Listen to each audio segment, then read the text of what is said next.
vamos a salir de emergencia en las máquinas de la República. Y estamos en tratativas con 2 imprentas para salir de un modo más formal las próximas semanas, pero no nos van a callar.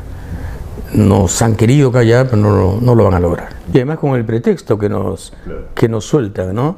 Nos dicen, la imprenta entra en mantenimiento, por lo tanto, esto va a demorar 2, 3, 4 semanas, no sabemos hasta cuándo, no podemos seguir imprimiéndolos. Es absurdo, ¿no? Y nos lo dicen además el lunes a las 9 de la noche con 20 minutos, como para, digamos, casi provocar la no salida, ¿no? Hemos tenido que movernos muy rápido. Felizmente hemos tenido este ofrecimiento de la República, un ofrecimiento solidario y comercial a la vez, que nos permite salir este viernes. Es un mensaje clarísimo, te has metido en terrenos prohibidos y esta es la punición, este es el castigo, esta es la represalia, así que con nosotros no vas a jugar y se acabó. Es el juego rudo de siempre. El fujimorismo juega a rugby, no juega a fútbol, siempre fue así. Los conozco desde que empezaron y he batallado con ellos y esto es el típico gesto que suelen tener, ¿no? Es un presagio también, desde luego, es un aviso, una tarjeta amarilla para todos los ingenuos que creen que hay 2 fujimorismos. Un fujimorismo ortodoxo, tradicional, albertista, y uno renovado, casi angelical, purificado, tierno, dulce y socialmente amistoso. Bueno, para estos últimos tetudos, este mensaje, ojalá que sea, digamos, algo de claridad. A mí lo que me preocupa es que mentiras como esta prevalezcan.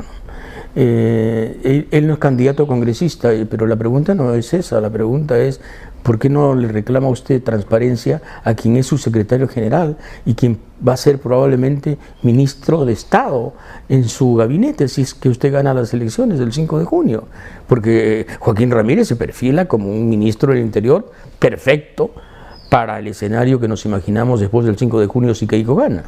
El señor está bajo la mira de una procuradora bastante prolija y está investigado, está sometido a una investigación efectivamente de lavado de activos, porque nadie se explica el crecimiento exponencial de su fortuna en estos años, ¿no? Habiendo empezado como cobrador de combi, sobre todo, como según dice él, empezó su vida empresarial. Lo de Valencia es un escándalo, porque Valencia no hizo sino interpretar visualmente lo que había dicho Ollanta Humala, que notoriamente se había referido al señor García como corrupto. Y entonces, en todo caso, el juicio debió ser al señor Ollanta Humala, que se refirió al señor García como ladrón. No había discusión alguna de que el señor Valencia había hecho una interpretación gráfica, visual, plástica de las palabras del señor presidente. En el caso de Rafa León es todavía más grave, ¿no? Porque se está penando una opinión que no tiene nada de injuriosa, ni de agraviante, ni de difamatoria. Tiene la virtud de la ironía y tiene la agudeza del sarcasmo, como es Rafa. Y eso se pena. Los periodistas deberíamos de poner diferencias y estar más unidos que nunca en la defensa preventiva de lo que puede venir. Un régimen duro, avalado por un Congreso de anuencia automática, porque va a ser carpetazo tras carpetazo, 73 autómatas gobernando con el Ejecutivo si la señora Keiko se hace con el Ejecutivo. Entonces, podemos entrar en un periodo de turbulencia muy seria en cuanto a la libertad de prensa se refiere. Entonces, esa jueza se ha comprado un pleito bien feo. Ella no sabe en qué se ha metido. Se ha metido en un asunto muy grave que seguramente irá a instancias internacionales y que seguramente merecerá un pronunciamiento de la Sociedad Interamericana de Prensa, me imagino. Nos van a ver mal, sobre todo si los periodistas no hacemos causa común y no empezamos a pelear por esto de un modo más enérgico. Eso es importantísimo. ¿Dónde está el gremio periodístico? ¿Dónde están las instituciones que nos defienden? Al final de cuentas, los descubrimientos en torno a ilegalidades perpetradas por políticos, ¿dónde se ventilan? Es la prensa, no es la Contraloría, no es el Ministerio Público, no es el Poder Judicial, no son las autoridades ni las instituciones las que presiden esta saludable ola de revelaciones en torno a inconductas de funcionarios públicos y de políticos, es la prensa. Y entonces a la prensa hay que atacar, a la prensa hay que darle duro, a la prensa hay que empezar a castigarla para que aprenda a moderarse. Ese es el mensaje y esa es la gravedad del asunto que algunos no están viendo. El retorno del fujimorismo no es un problema personal, no es un problema con la señora Keiko, es un problema con lo que encarna el fujimorismo, con lo que representa y con lo que anuncia. De tal modo que tapándose las narices y con todos los ascos y remilgos posibles, sí, votar por PPK es una opción en este momento. Es la única opción que nos han dejado. Es que no hay otra. El voto en blanco lo único que va a hacer es favorecer a Keiko Fujimori. El tipo que vote en blanco o vote viciado, cuando se encuentre con el gobierno de Keiko Fujimori copando el Ejecutivo y tomando el Legislativo como manada, ya quisiera ver a ese señor cuando enfrente los problemas que vamos a tener, problemas de derechos humanos, derechos sindicales, libertades, derechos ambientales, etcétera, etcétera. Y el paquete viene completo. Sí, sería en este caso tragicómico que los evangélicos volviesen a ser engatusados como lo fueron el año 90. El año 90, Alberto Fujimori hizo 3/4 de su campaña gracias a los evangelistas que se subían a los micros a decir: el chino es el chino, no se olviden, el chino está contra los ricos, el chino es la alternativa. Esta campaña de a pie, heroica y masiva, fue en el fondo la gran explicación del éxito de Fujimori en la primera vuelta, porque ya en la segunda se juntaron otros factores. Entonces sería tragicómico que los evangélicos volvieran a ser engañados, porque en el año 90, cuando Fujimori llega al poder, lo primero que hace es darle una patada en el poto al representante de los evangelistas, al señor García, a quien no dejó entrar a Palacio. Carlos García, vicepresidente de la República y artífice del apoyo evangelista, evangélico, en fin, masivo y triunfal, no pudo entrar a Palacio de Gobierno. Fujimori lo consideró desechable después de su triunfo. ¿Quieren hacer lo mismo ahora? O sea, ¿quieren repetir el mismo error? ¿Dios no les enseñó que los errores hay que evitarlos? Bueno, allá ellos sí lo hacen, ¿no? No me extrañaría que sucediera, ¿eh? En la cultura japonesa hay un machismo muy marcado y entonces Kenji se siente depositario de esa cultura y se siente destinado, sin lugar a dudas.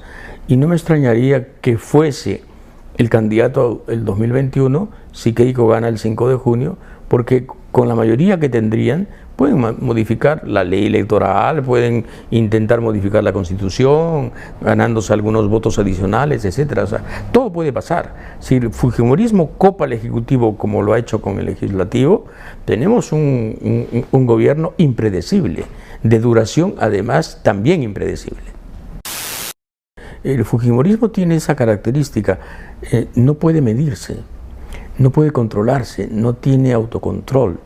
El fujimorismo tenía en el año 91, lo recuerdo perfectamente, fue el año en que me censuraron el programa que yo tenía en América Televisión, tenía perfectas posibilidades de entenderse con el Congreso, pero Fujimori tenía la convicción de que el Congreso era su adversario y el cerrar el Congreso era una obsesión. Yo recuerdo perfectamente que me fui del Perú en diciembre del año 91 porque se me cerraron todas las puertas y yo, sin ser clarividente ni Nostradamus, anuncié que venía un golpe de Estado. Diciembre del 91, se lo anuncié a la agencia EFE que me entrevistó. El golpe vino en abril. El golpe estaba cantado. Era la vocación de Fujimori cerrar el Congreso y lograr un poder absoluto. Cuando no lo tuvo el año 2000, porque no le salió la mayoría congresal que él esperaba, lo que hizo fue comprar 14 congresistas a diverso precio, unos 15.000, otros 30.000, otros 20.000, otros 10.000, pero los compró, 14, que era lo que necesitaba. Ahora ya tienen esa mayoría y entonces no necesitan otro 5 de abril, pero que van a intentar copar el Poder Judicial y controlar todas las instituciones y perseguir como ratas a sus enemigos. De eso no tenga usted duda, ¿eh? Yo subestimé esa opción, que ha tenido un comportamiento electoralmente extraordinario, yo diría que hasta milagroso. Claro, dirán algunos, es que se fue Guzmán, es que con Guzmán eran 5%, es que se fue Guzmán y los votos de Guzmán mayoritariamente fueron. Sí, pero esa no es la única explicación. También es cierto que Verónica demostró en el camino ser una lideresa de polendas, carismática y atractiva, y ofrecer una imagen de la izquierda menos hirsuta y menos peluda y menos cejijunta que la que venía ofreciendo en los últimos años. Veo que hay una opción grande ahí, siempre y cuando, desde luego, haya deslindes que tienen que producirse de un modo muy claro. La ambigüedad frente a Venezuela ya no puede continuar. La ambigüedad frente a Cuba ya no puede continuar. O sea, no podemos seguir diciendo que en Cuba el proletariado manda y que el pueblo gobierna. Por favor, son unas gárgolas estalinistas que siguen ahí, por Dios, en una especie de secuestro que dura casi 60 años. Y Venezuela es un fracaso absoluto, ¿no? El socialismo del siglo XXI era una farsa.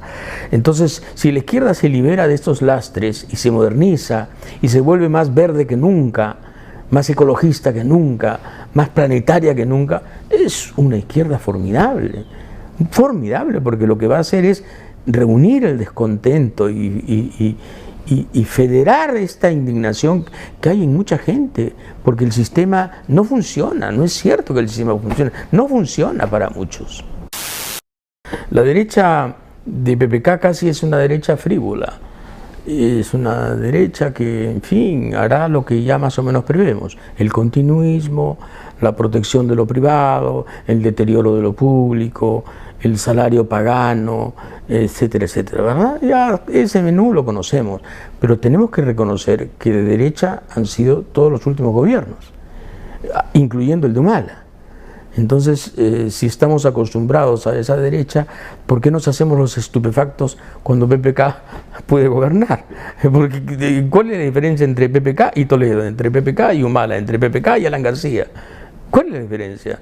Quizás, en fin, en el caso de García, robos más, robos menos, liberaciones de narcos, etcétera, etcétera, ¿no? Pero gobierna la derecha desde el año 1900, en el Perú gobierna la derecha desde el año 1990, de modo ininterrumpido y claro. Yo fui llamado por Ernesto de la Jara, se lo confieso, para ser uno de los garantes de Humala. En los días esos angustiosos en que se necesitaba garantes para que Humala ofreciera confianza y diera, digamos, una suerte de garantía a las fuerzas vivas y a los empresarios de que las cosas no se iban a modificar en lo esencial. Yo no firmé, desde luego, no fui garante, le dije a Ernesto con mucho cariño y con mucha cordialidad que no quería ser garante.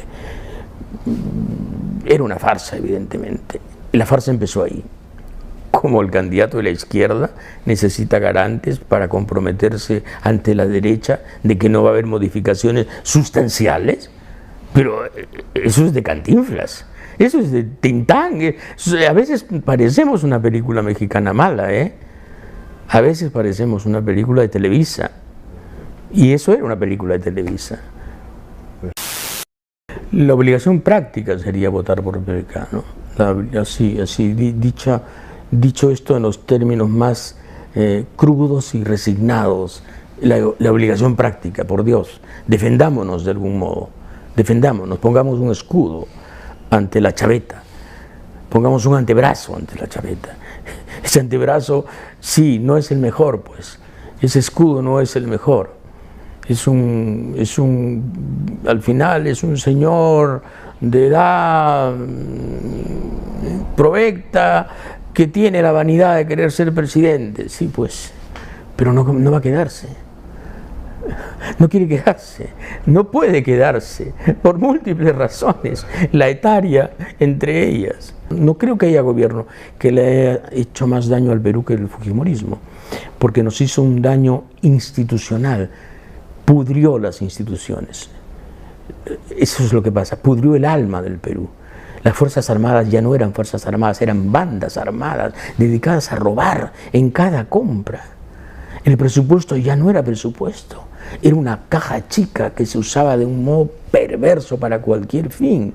La prensa se envileció, la televisión fue alquilada, o sea, todo lo que usted puede tocar, el Tribunal Constitucional se desarmó, ¿verdad? La Contraloría no existió. Blanca Nélida Colán era fiscal de la Nación y actuaba como etaira, para citar un nombre cursi de un blog, actuaba como etaira del régimen. Yo recuerdo perfectamente que cuando en Liberación denunciamos que el señor Montesinos tenía en Vice, en el Banco Vice, una cuenta de 2.600.000, y no lo olvido porque el número era diabólico, 2.666.000, era 666 dólares. El fiscal de la Nación, Aljovín, dijo que esa investigación no merecía ser tomada en cuenta porque había sido lograda con documentos robados al Banco Vice. Sí, y absolvió por completo al señor Montesinos. Y declaró archivada la investigación. Y después supimos que Montesinos le había entregado a Aljovín, fiscal de la Nación, $150.000, 2 relojes finos y un viaje a Miami con su esposa. Es que eso es el fujimorismo. Lo que pasa es que los jóvenes no han leído eso, no lo vivieron, no lo padecieron, no entienden lo que es el fujimorismo. Creen que el fujimorismo es un gobierno recio de derecha. No, es una cosa muy especial. Si González Prada hubiese vivido el fujimorismo, hubiese hecho una frase mejor que aquella del dedo y el pus sobre el Perú, estoy seguro. Se habría inspirado mucho más.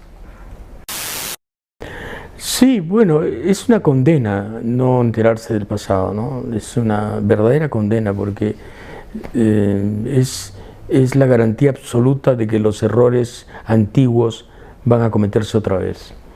Y entonces informarse no es una opción, es un deber, absolutamente, en política, ¿no?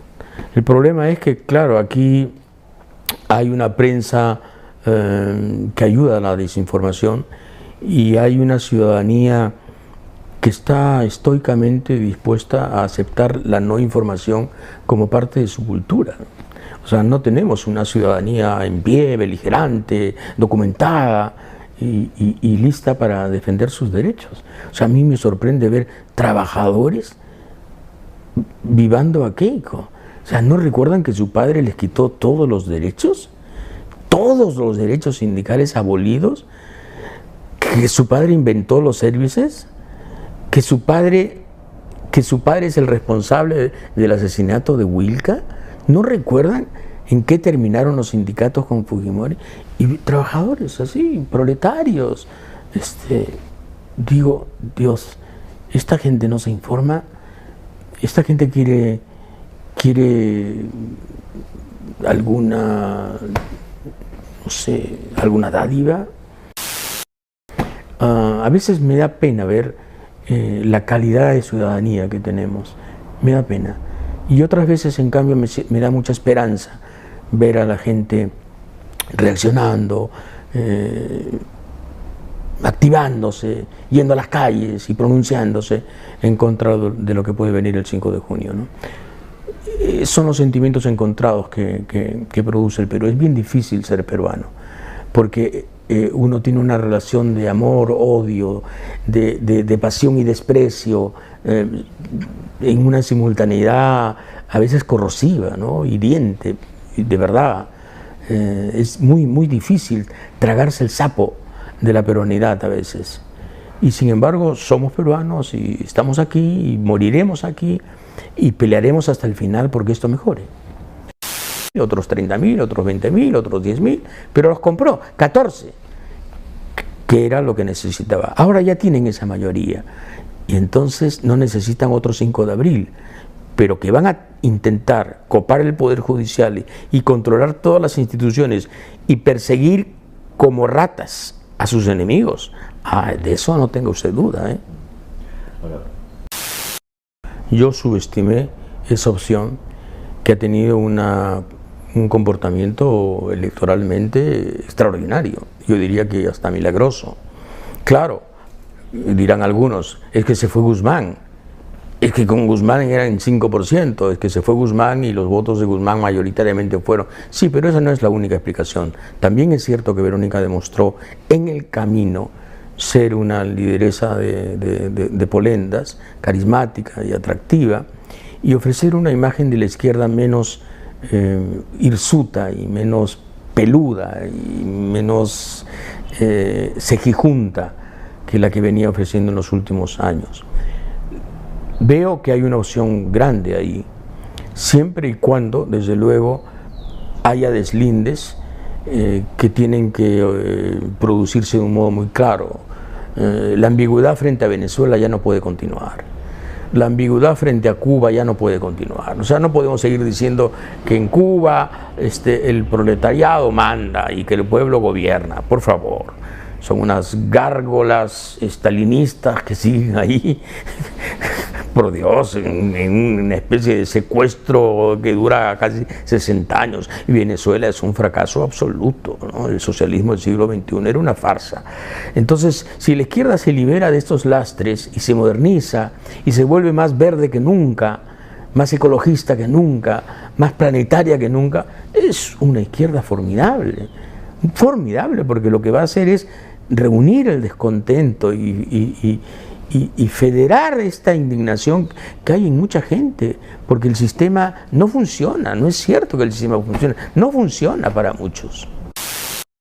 La derecha de PPK casi es una derecha frívola, es una derecha que, en fin, hará lo que ya más o menos prevemos: el continuismo, la protección de lo privado, el deterioro de lo público, el salario pagano, etcétera, etcétera, ¿verdad? Ya ese menú lo conocemos, pero tenemos que reconocer que de derecha han sido todos los últimos gobiernos, incluyendo el de Humala. Entonces, si estamos acostumbrados a esa derecha, ¿por qué nos hacemos los estupefactos cuando PPK puede gobernar? Porque, ¿cuál es la diferencia entre PPK y Toledo, entre PPK y Humala, entre PPK y Alan García? ¿Cuál es la diferencia? Quizás, en fin, en el caso de García, robos más, robos menos, liberaciones de narcos, etcétera, etcétera, ¿no? Pero gobierna la derecha desde el año 1900, en el Perú gobierna la derecha desde el año 1990, de modo ininterrumpido y claro. Yo fui llamado por Ernesto de la Jara, se lo confieso, para ser uno de los garantes de Humala. En los días esos angustiosos en que se necesitaba garantes para que Humala ofreciera confianza y diera, digamos, una suerte de garantía a las fuerzas vivas y a los empresarios de que las cosas no se iban a modificar en lo esencial. Yo no firmé, desde luego, no fui garante, le dije a Ernesto con mucho cariño y con mucha cordialidad que no quería ser garante. Era una farsa, evidentemente, y la farsa empezó ahí. Como el candidato de la izquierda necesita garantes para comprometerse ante la derecha de que no va a haber modificaciones sustanciales, pero eso es de Cantinflas, eso es de Tintán. A veces parecemos una película mexicana mala, ¿eh? A veces parecemos una película de Televisa, y eso era una película de Televisa. La obligación práctica sería votar por PPK, ¿no? Dicho esto en los términos más crudos y resignados, la obligación práctica, por Dios, defendámonos de algún modo, defendámonos, pongamos un escudo ante la chaveta, pongamos un antebrazo ante la chaveta. Ese antebrazo, sí, no es el mejor, pues, ese escudo no es el mejor. Al final es un señor de edad provecta que tiene la vanidad de querer ser presidente, sí, pues, pero no va a quedarse. No quiere quedarse, no puede quedarse, por múltiples razones, la etaria entre ellas. No creo que haya gobierno que le haya hecho más daño al Perú que el fujimorismo, porque nos hizo un daño institucional, pudrió las instituciones. Eso es lo que pasa, pudrió el alma del Perú. Las Fuerzas Armadas ya no eran Fuerzas Armadas, eran bandas armadas dedicadas a robar en cada compra. El presupuesto ya no era presupuesto, era una caja chica que se usaba de un modo perverso para cualquier fin. La prensa se envileció, la televisión fue alquilada, o sea, todo lo que usted puede tocar, el Tribunal Constitucional se desarmó, ¿verdad? La Contraloría no existió. Blanca Nélida Colán era fiscal de la Nación y actuaba como etaira, para citar un nombre cursi de un blog, actuaba como etaira del régimen. Yo recuerdo perfectamente que cuando en Liberación denunciamos que el señor Montesinos tenía en el Banco Vice, una cuenta de 2.600.000, y no lo olvido porque el número era diabólico, 2.666.000, era 666 dólares. El fiscal de la Nación, Aljovín, dijo que esa investigación no merecía ser tomada en cuenta porque había sido lograda con documentos robados al Banco Vice. Sí, vamos a salir de emergencia en las máquinas de la República. Y estamos en tratativas con 2 imprentas para salir de un modo más formal las próximas semanas, pero no nos van a callar. Nos han querido callar, pero no lo van a lograr. Y además con el pretexto que nos sueltan, ¿no? Nos dicen, la imprenta entra en mantenimiento. Por lo tanto, esto va a demorar 2, 3, 4 semanas, no sabemos hasta cuándo, no podemos seguir imprimiéndolos. Es absurdo, ¿no? Y nos lo dicen además el lunes a las 9 de la noche con 20 minutos, como para, digamos, casi provocar la no salida, ¿no? Hemos tenido que movernos muy rápido. Felizmente hemos tenido este ofrecimiento de la República, un ofrecimiento solidario y comercial a la vez, que nos permite salir este viernes. Es un mensaje clarísimo, te has metido en terrenos prohibidos y esta es la punición, este es el castigo, esta es la represalia, así que con nosotros no vas a jugar y se acabó. Es el juego rudo de siempre. El fujimorismo juega a rugby, no juega a fútbol, siempre fue así. Los conozco desde que empezaron y he batallado con ellos y esto es el típico gesto que suelen tener, ¿no? Es un presagio también, desde luego, es un aviso, una tarjeta amarilla para todos los ingenuos que creen que hay 2 fujimorismos. Un fujimorismo ortodoxo, tradicional, albertista, y uno renovado, casi angelical, purificado, tierno, dulce y socialmente amistoso. Bueno, para estos últimos tetudos, este mensaje, ojalá que sea, digamos, algo de claridad. A mí lo que me preocupa es que mentiras como esta prevalezcan. Él no es candidato congresista, pero la pregunta no es esa, la pregunta es ¿por qué no le reclama usted transparencia a quien es su secretario general y quien va a ser probablemente ministro de Estado en su gabinete si es que usted gana las elecciones del 5 de junio? Porque Joaquín Ramírez se perfila como un ministro del Interior perfecto para el escenario que nos imaginamos después del 5 de junio si Keiko gana. El señor está bajo la mira de una procuradora bastante prolija y está investigado, está sometido a una investigación efectivamente de lavado de activos, porque nadie se explica el crecimiento exponencial de su fortuna en estos años, ¿no? Habiendo empezado como cobrador de combi, sobre todo, como según dice él, empezó su vida empresarial. Lo de Valencia es un escándalo, porque Valencia no hizo sino interpretar visualmente lo que había dicho Ollanta Humala, que notoriamente se había referido al señor García como corrupto. Y entonces, en todo caso, el juicio debió ser al señor Ollanta Humala, que se refirió al señor García como ladrón. No había discusión alguna de que el señor Valencia había hecho una interpretación gráfica, visual, plástica de las palabras del señor presidente.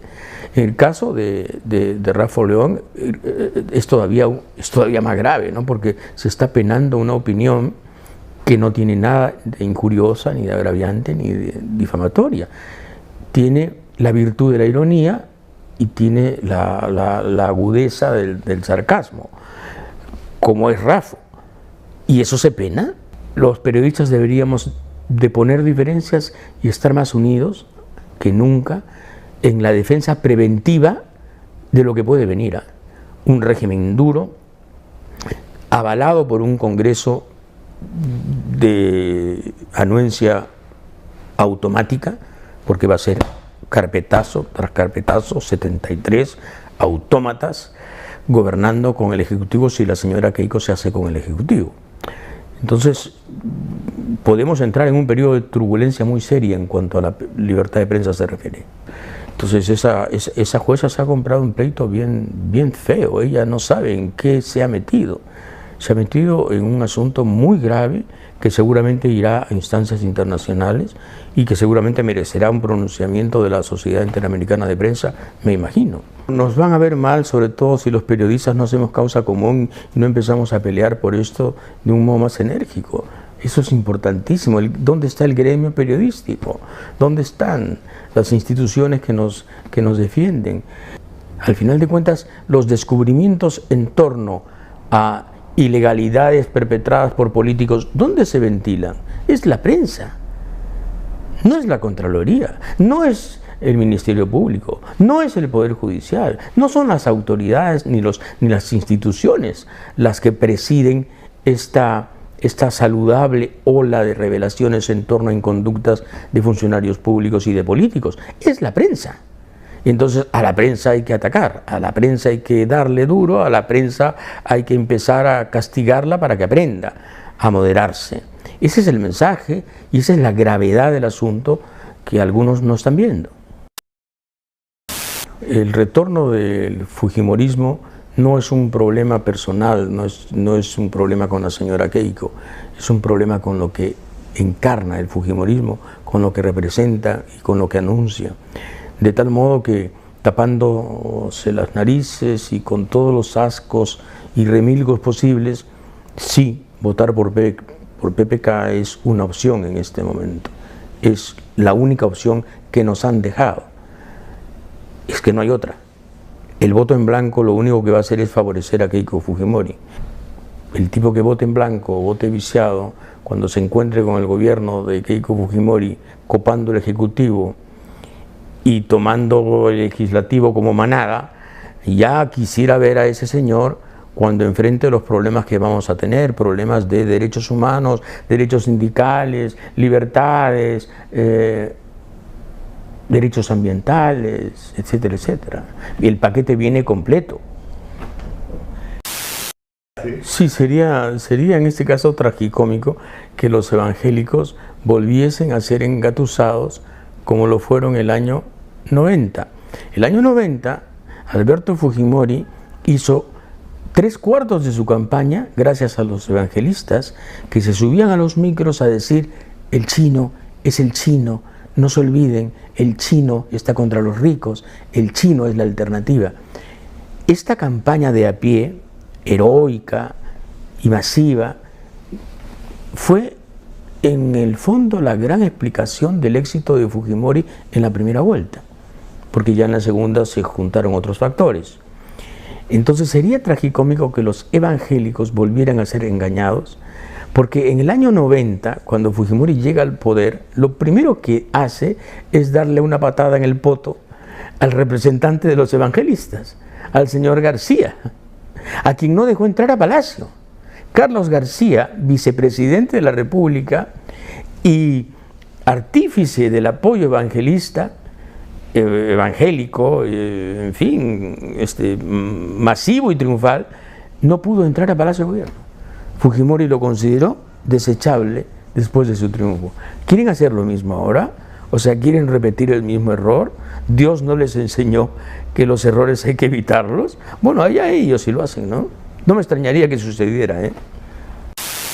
En la cultura japonesa hay un machismo muy marcado y entonces Kenji se siente depositario de esa cultura y se siente destinado, sin lugar a dudas. Y no me extrañaría que fuese el candidato el 2021 si Keiko gana el 5 de junio, porque con la mayoría que tendrían pueden modificar la ley electoral, pueden intentar modificar la Constitución, ganándose algunos votos adicionales, etcétera. O sea, todo puede pasar. Si el fujimorismo copa el Ejecutivo como lo ha hecho con el Legislativo, tenemos un gobierno impredecible, de duración además también impredecible.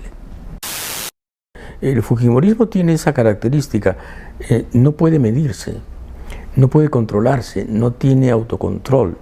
El fujimorismo tenía en el año 91, lo recuerdo perfectamente, fue el año en que me censuraron el programa que yo tenía en América Televisión, tenía perfectas posibilidades de entenderse con el Congreso, pero Fujimori tenía la convicción de que el Congreso era su adversario y el cerrar el Congreso era una obsesión. Yo recuerdo perfectamente que me fui del Perú en diciembre del año 91 porque se me cerraron todas las puertas y yo, sin ser clarividente ni Nostradamus, anuncié que venía un golpe de Estado. Diciembre del 91, se lo anuncié a la agencia EFE que me entrevistó. El golpe vino en abril. El golpe estaba cantado. Era la vocación de Fujimori, cerrar el Congreso y lograr un poder absoluto. Cuando no lo tuvo el año 2000, porque no le salió la mayoría congresal que él esperaba, lo que hizo fue comprar 14 congresistas a diverso precio, unos 15.000.